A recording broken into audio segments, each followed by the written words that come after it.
Hello, my good people. How have you people been? My name is Paris Mweni, and welcome to my YouTube channel, Paris Mweni Networks. Here we get to unburden, unfold, and breathe. So we talk about a few things: parenting, single fatherhood, single motherhood, name it all. We talk about conspiracy theories, about the government, about the society, about the entertainment industry, and so much more. So please journey with us as you get entertained, as you get encouraged, as you get empowered, and as you grow together, changing a life, a story at a time. So let's dive into our today's story.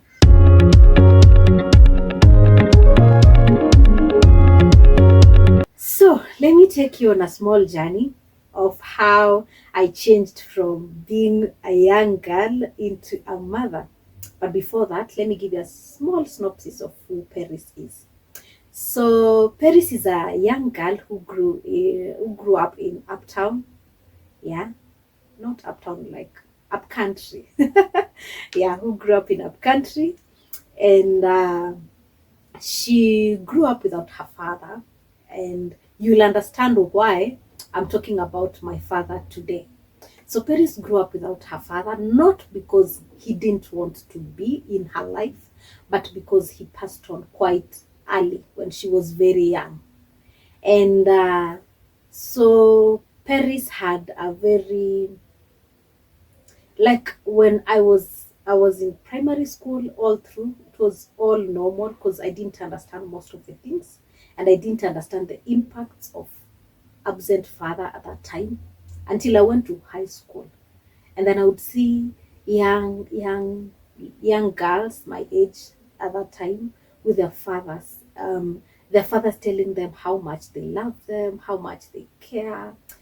And I started desiring that. I didn't know the gap that was left until I started seeing people with their fathers. And so the girl in me desired a father. And now remember, I've told you, like I've said, I grew up without the father. And so I didn't have a male figure who would tell me I love you, or like, the way you have a father who, how do I put it, who validates you and affirms you. So I wasn't affirmed, I wasn't validated. And for some weird reason, that gap still remained there. And it affects a lot of your thing, a lot about us, especially the ladies, without knowing. So Paris gets done with high school, and then now I joined a very good college in Thika, a very good one. And so in one of these days, there was a program in one of these big churches in Thika, and the program was to empower the young generation, the young people, especially the ones in colleges and universities. So I attended, and in that program, uh, in the midst of that session, I met someone. So I met this guy who was very handsome, tall, cute, very good looking, and I would say it was kind of love at first sight. And we exchanged contacts, and he jokingly told the other guy that I was with, please take care of my woman, and we laughed it off. Then we left. So from there I went back to school, to our college now, because I was living in hostels, and we could talk. We communicated. And so I get done with college, and then I went for my internship in Mombasa.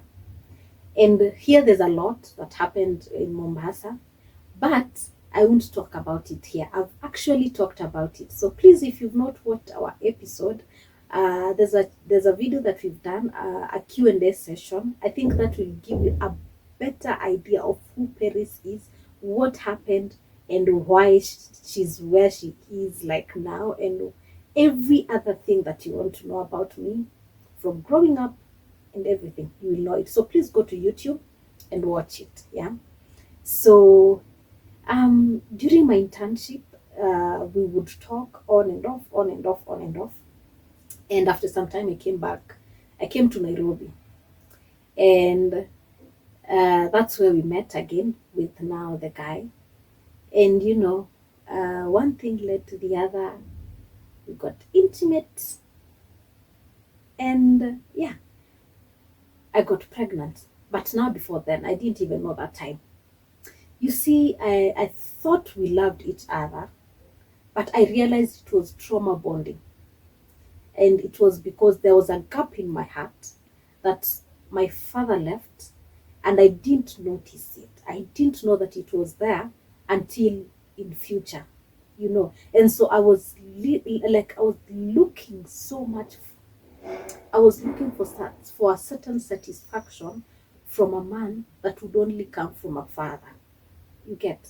So it was not necessarily love, especially from my side. It was trauma bonding. There's a when you don't know who you are, there's a problem. So there's this story. I'll give you an example. There's a story of Layla. Layla is Muhammad Ali's daughter. For those who know boxing, I think this is for you. So Muhammad Ali was one of the best boxers at his time. Yeah, and one day, his daughter also took after his father, and she started boxing. So there's a time that she almost lost it, and everybody thought, you know what, this lady has never lost, but today it's done. And then she came back with another force and fought it off and won. And when she was being interviewed, she was asked, what happened? You seemed like you had lost it, and then out of like something happened, you came back with a lot of force. And then she said, when I remembered who my father is, I saw how he fought. I could not lose this battle. So you see, there are sometimes, that like this trend that was when the bar was too low and da da da da. So there are sometimes when you do things because you didn't know better, and there's sometimes because of that gap and the father was not there, you do things and you're like, "Ay, how?" So I feel like the gap that my father left made me source for that love and that validation, but in the wrong places. Yeah. And because I didn't know a father, I didn't have someone who validated me enough to understand everything. I guess I lost it at some point. And so after I would say that the kind of relationship that we had with this guy was kind of the on and off thing. The kind of that you ghost each other, and then after some time you come back, you start talking. The guy goes missing, and comes back and apologizes, and then you talk, and that's how the relationship was. So after we met, it kind of was on and off, so like situationship, I would say, for a month. And I didn't really know what had happened. Like, I didn't really know I was pregnant. So, and I think because I had irregular flow, yeah. So one day I'm working in a restaurant somewhere, and one of our clients looks at me, and he says, "Are you pregnant?" I'm like, "Why would you just ask like that?" He says, "Something about you is changing. You seem different. Your glow seems like the pregnancy glow. I don't know how people notice that. And it's kind of like you're adding a lot of weight." In my head, I was like, I don't think so. But I just decided, let me just go and do the test. I didn't know. So I just said, let me go and do the test. So off I went. I took the test. And lo and behold, it was very clear. Like, you see the clear line that you cannot even think any other thing. That's how it was. And for the first time, everything in my body, like, I felt like everything stood still. I felt numb. I could not feel my feet. I felt like a zombie. And I felt like I could not feel anything. Like, I went into a certain shock. I could not believe it. Because even the lines were very clear. And I knew it's for him. And I was shocked. Shocked because, first of all, this is not what I expected. And even when I was going to do the test, I was just going to, in my head, not because I would tell the client, but I was going in my head to wrong prove that person, but that, by the way, I'm not even pregnant. And then I'm pregnant.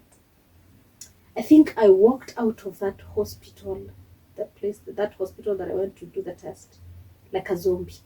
I was walking, I was not feeling my feet, like literally. I could not feel my feet anymore. My mind could not think. Like I was seeing people, and it's kind of like I'm not seeing people. I'm just there.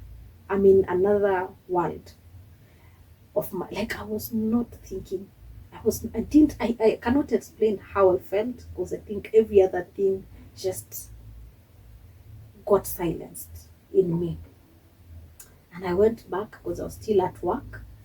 I went back, finished my shift, and I still could not. I didn't even feel hungry anymore. Like I could not eat. I was just feeling, I don't know how. So I decided, let me tell him. So I texted him after I had recollected myself. I texted him that, I've done a test and I found out that I'm pregnant. And, he replied actually. And he told me, I'm so happy. We are going to be a family. And I think I felt, for some reason, when you're told that as the first response, I don't know, but I felt good. I don't know whether there's anyone out there who is a single mom like I am.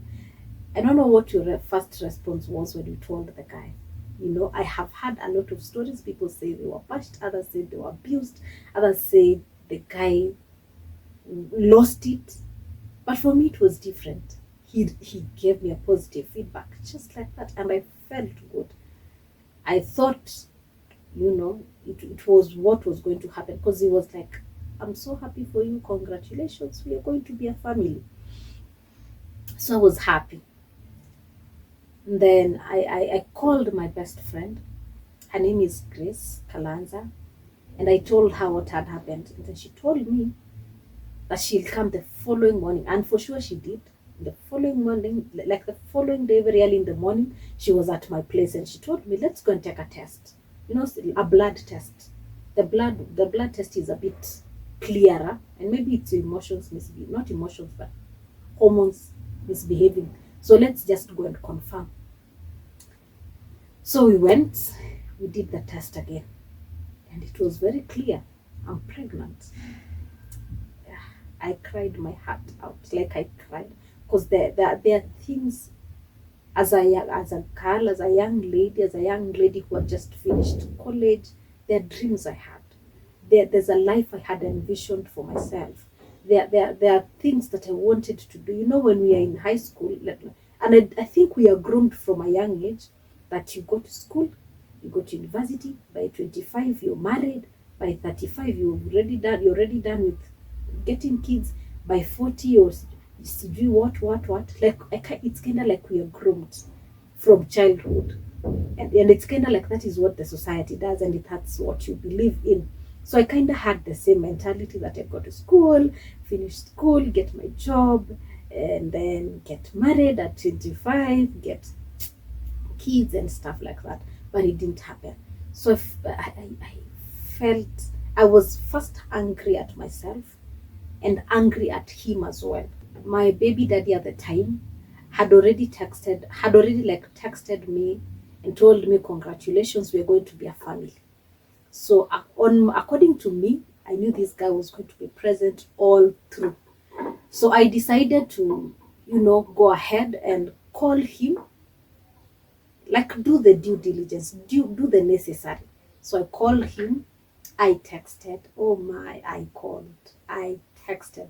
And for someone to fill you with hope and then not fulfill what he said, it's so heartbreaking. So he didn't answer any call. My calls, like literally, didn't pick them. And he would read my texts. You would see, like, this guy's read blue ticks and say nothing. And I was wondering, why would you say yes and then say no? Because for any single mom out there, you would agree with me that most of the times they say no. And when they say no, man, they mean no. Like they mean no. You understand? But why would someone say yes and then come back to say like say yes and then go ghosting you all through? Like this guy literally ghosted me the entire time up to now, you know? And I felt bad because one, I was angry at myself. I had this one job, just this one job, and I just had to get pregnant, like seriously. And then I was very angry at him, I think times a million, because you, for once, you sold me false hope, and it means that all that time, whatever we had was what, like a waste of time or something. Like, what was I even to you? What did I even mean to you? I remember in my heart, still that gap. In my heart, I felt like it was ripped off. Like every hope I had in me was ripped off at once. So I was like, Kwani, what was I to you? What were we doing in the first place? Like, is this, you just saw me as what, your toy or something? And then I was again very angry at him because this is your child as well. We made this baby out of love, like it was not a rape case or a bad thing, right? We made this baby together. Why would you do that? But I think after some time, after trying and seeing that this guy was not gonna answer, I decided that it's between me, my baby, and God. A choice had to be made. And you know, there were so many advices for me to do abortion. Like, for instance, when I went to do my test in the hospital that I went, you know, that doctor looked at me and told me when you know when the results came out that I was pregnant, because it was very clear. That doctor told me, you know, I know somewhere where you can get rid of this thing. He literally called it a thing, and at a cheaper price, but in a good way and in a safer way. So I can recommend you. And I was looking at that guy, I'm like, I just found out. I've not processed it yet. Why would you tell me that?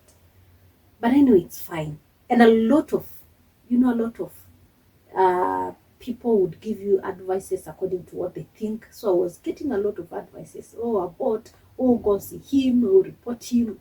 Da da da da da. Yeah. And you know, now I had accepted my fate. And I had decided that, you know what, I'm not going to get rid of this baby.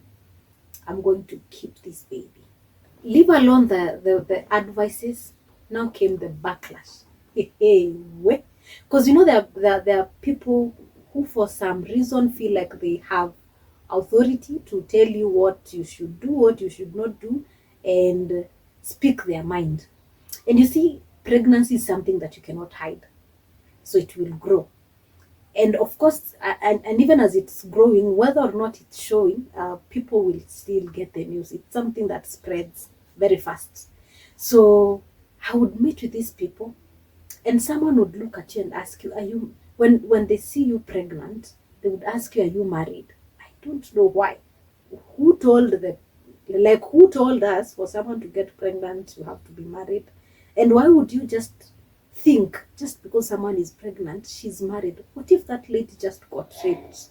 I mean, we have so many cases of a lot of things in our society right now. So someone would ask me, are you married? And they're looking at you right in the eye, and when you say you're not married, you could see their face shift. And then the abuses, the things that people said, oh my God, the words that were said to me. And thinking of it, they came from the people that you thought cared. Oh, the people that you thought this person is different. They were really heartbreaking. I remember one day some guy just called me, and he, for some reason, believed that he had the right to say what he said. And he looked at me right in the eye and he told me, I never even imagined that you were a prostitute too. Like, two, it's kind of like there are so many that he knows, then he has added me in that list. To even think that I'm a prostitute, you've not seen me doing any prostitution, you don't even know the father, you don't even know how I got pregnant, you don't even understand anything. It's so diabolical. Like, why would you just think like that? So the abuses came. Oh my God. And I know there are single moms out there who can relate. Like, you are called names, you know, from the community, the society, the people you consider family, the people you consider friends. the people you consider, close to you, your colleagues, my God, they really say things. And I don't know where this comes from. Like someone would go and say a different thing about you, like a bad thing about you, like bad things about you. And then when that person sees you, she's like, "Hi, I'm so happy for you, congratulations." Like how? So I was really called names. I think I think that there's no name I wasn't called. There's nothing I wasn't told. I cried myself out because I was wondering why would just the least I needed is a listening ear and a supportive person, like support too. Why would you say that? And that broke me, like it broke me badly. And in the midst of all this, I met a friend of mine called Suleiman Mohammed. Oh my God, bless that guy. So when we were talking and I told him everything, I cried and he told me, "You know what, Paris, this is the first and the last time that you're going to cry like this." And out of the entire conversation that we had, this one smart and beautiful thing that stood out for me. And I think it really stood out for me in the entire journey, no matter what happened. So he told me, right now you are in a dark tunnel, and like you're right now in a very very dark tunnel, and you have a choice to make.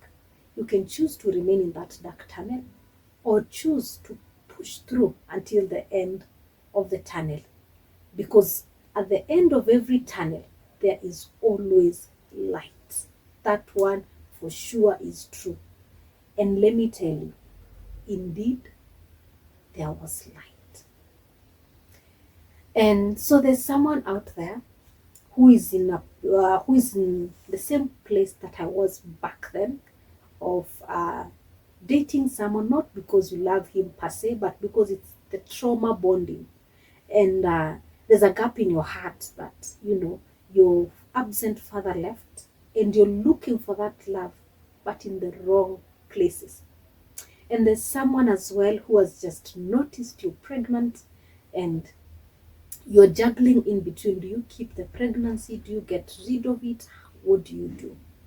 Again, there's someone who is pregnant and the baby daddy has just said no, and you're now in the midst of a backlash.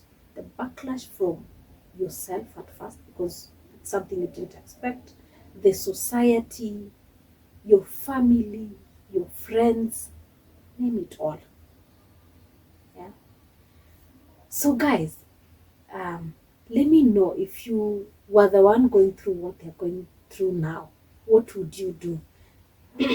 Please share your thoughts on the comment section, and also tell us your take home today. What have you learned? And if there's any suggestion or any topic that you'd like us to cover, please feel free to interact with us on our social media platforms. On Instagram, it's Paris Moini Networks. On YouTube, it's Paris Moini Networks as well. On TikTok, it's PMN Duo. And on Facebook, it's PMN Duo as well. So let's meet on our next episode. And by the way, on this coming episode, we'll be tackling a good topic. Please be on the lookout. We'll be talking about fatherhood, be it the absent fathers, be it the daddy issues, and so much more. And also, not forgetting the present fathers. Wow. So we'll be covering it all. Please be on the lookout for that episode. And thank you so much for supporting our work, for liking, for subscribing. And let's meet on our next episode. My name is Paris Mwen. Thank you.